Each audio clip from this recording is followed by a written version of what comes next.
Setting set up. Okay. Hey, everybody, we're going to get started. Um, Welcome to breathing school. Today's Tuesday. It might be like the middle of your afternoon. It might be when you get that caffeine crash or that lunch coma, or you're like, oh my gracious, it's so many minutes until I can start doing something else like change my clothes or go for a walk. So that's why we take just a few minutes to breathe together to sort of reset our mindset using our breath, but also connect in with the body. So maybe if you've had a really mental space day, it helps remind you that your body is always going to be attached. And so we have to take care of that too, right? So I'd be interested in the coming weeks if you feel like one of these techniques keeps sneaking up for you. Let me know. It's kind of fun. It's like we're doing market research, right? So we've been working through some shapes, right? Square, box, ujjayi, breath. I put up the spellings because sometimes it's hard to find them online. We did the misshapen polygon.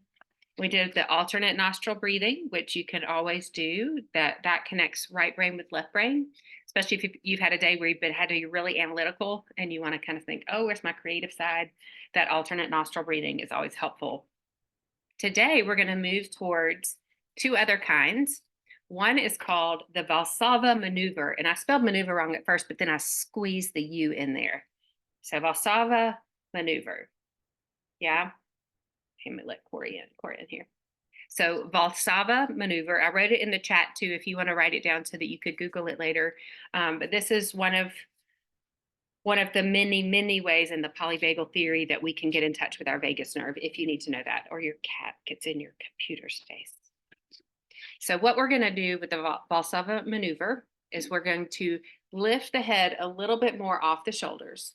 So the neck is long, right? So you've got this long neck.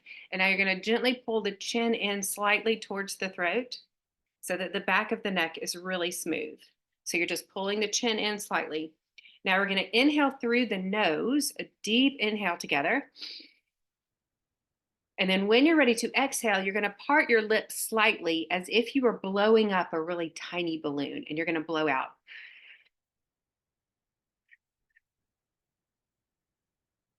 Good. So let's take another deep breath in. So relax the neck this time. So rest it out. Deep breath in. And now exhale through an open mouth. Yeah, and this is when you're glad you're in your own office, right? And nobody can smell what you had for lunch. Deep breath in through the nose. Let it out through an open mouth. So when you do that kind of breath, you've warmed up the air as it comes in through the nose, and then you've released it quickly through the mouth, which gets heat out of the body. So that's one way to get heat out of the body, which is great as we move into summertime. There are times we want to be able to cool ourselves down with our breath. That's one way to get the hot breath out. So in the Valsalva maneuver, when we're pinching our lips together, we're slowing down that exhale, but we're still getting a little bit of heat out of the body. So that slows it down. So let's try that again. The head comes up, the neck is long. Deep breath in through the nose. So you're warming the air as it goes into the body. The chin tucks, and then purse the lips just slightly. There's a little bit of air, and breathe out through that hole. So you're controlling that exhale. Keep breathing out. Close the lips, inhale through the nose. Good. Open up slightly. You're going to blow your balloon. But you'll feel that tightness of those muscles in the lips, right? You're slowing down that breath. You get to have that sense of control. One more time like that. Deep breath in. Good. Squeeze the lips a little bit. Hold. Blow your balloon.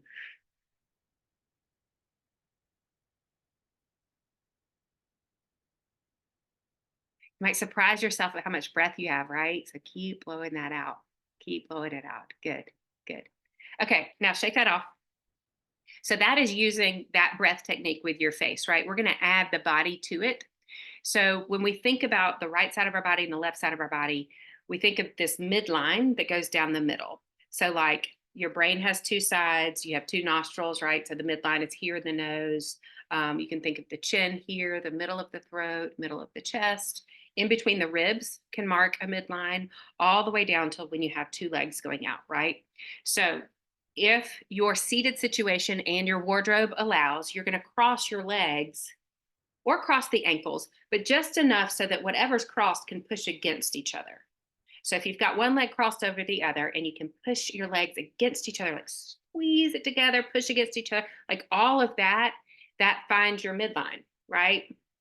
And now we're going to clasp our hands. Your elbows can be any distance away, but you're just going to push your hands together while you squeeze your legs together or push your ankles apart. Good. Now stop doing that. Take a breath. Good. And now squeeze, push, push, push, push, push, push, push, push, push. Good. Now stop pushing. So that tells your body where your midline is. When you push your hands together, that's the middle in between your shoulders, in between the length of your arms, right? So we're going to add the Valsalva breath to the squeezing of the midline. So we'll inhale, set everything up. So deep breath in. Now, when you're ready to blow into your balloon, then you push your hands together, squeeze your thighs together, or pull your ankles against each other, right? So all of the midline, and you blow out through your pursed lips. So you're squeezing and you're blowing out at the same time, squeezing and blowing out, squeezing and blowing out. Good. Stop squeezing. Take a deep breath in.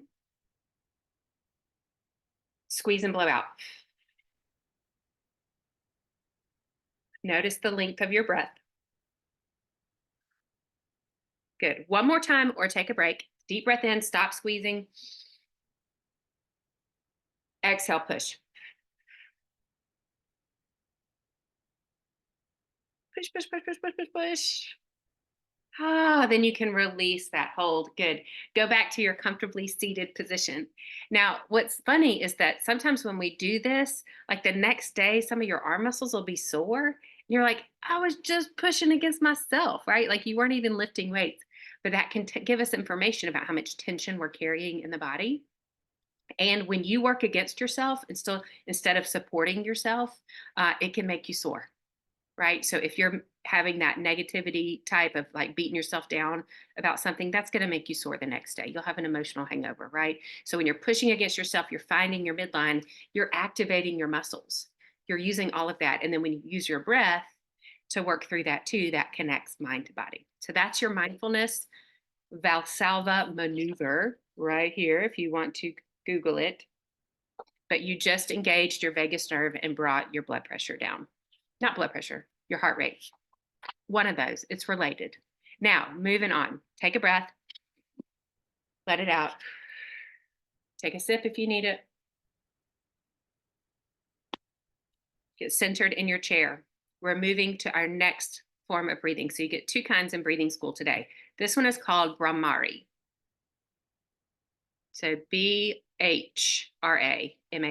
Bhramari. And that is the goddess of the bumblebee in all of the ancient wisdom stuff, right? that would go on my reference sheet. Yeah. So Bhramari breath involves sound.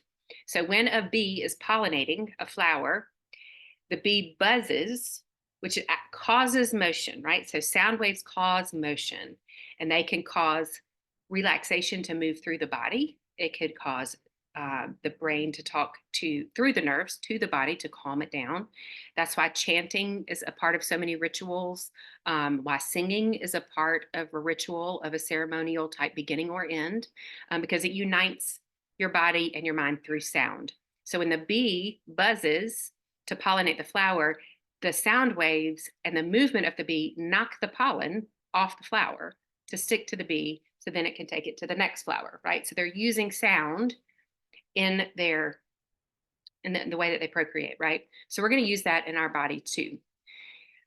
This can be, however, as loud or as intense as you need it to be. So sometimes when I'm in the grocery store and I'm feeling really like, I got in the wrong line, I don't even want to be here, they didn't have what I wanted. Sometimes when I'm in line, I'll take a deep breath in and then just slightly like hum slightly to myself as I exhale, not loud enough for anybody to hear, but it's a part of a Bhramari breath, which calms down the vagus nerve. So let's try it just before we go any further. Let's take a deep breath in. And then you can buzz through your teeth or buzz at the back of your throat. And as you exhale, just.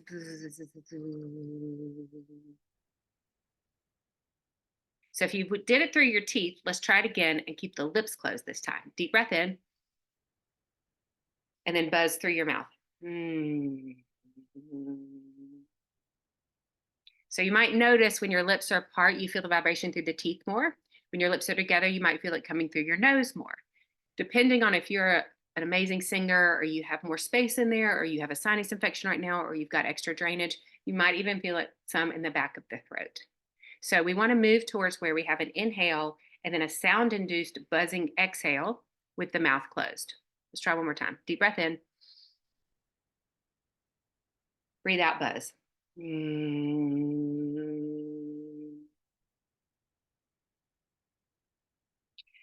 Good. So some people make the sound om, O-M, when they do that. Some people say A-U-M, om. Great idea, Kelly. We're totally going to do that. So you can decide. You could say just, I'm going to keep my teeth together and just, it doesn't matter right now because you're just creating vibration, right? So let's do that one more time. You choose how you buzz on your exhale. So take a deep breath in. Buzz as you exhale.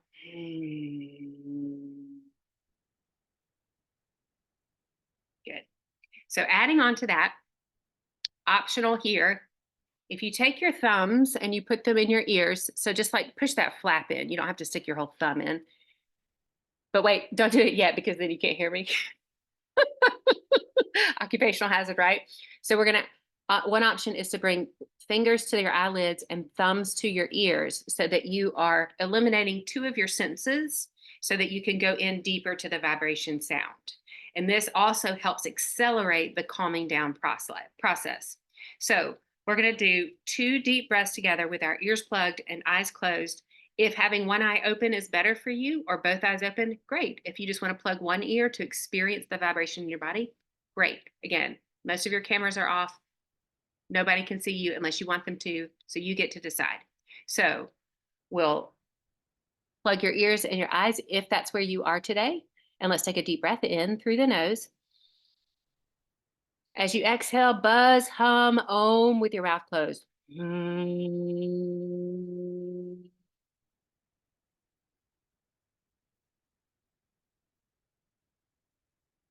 Deep breath in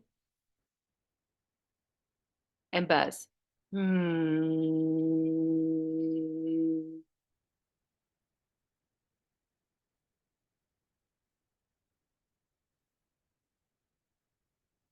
Good. You did it.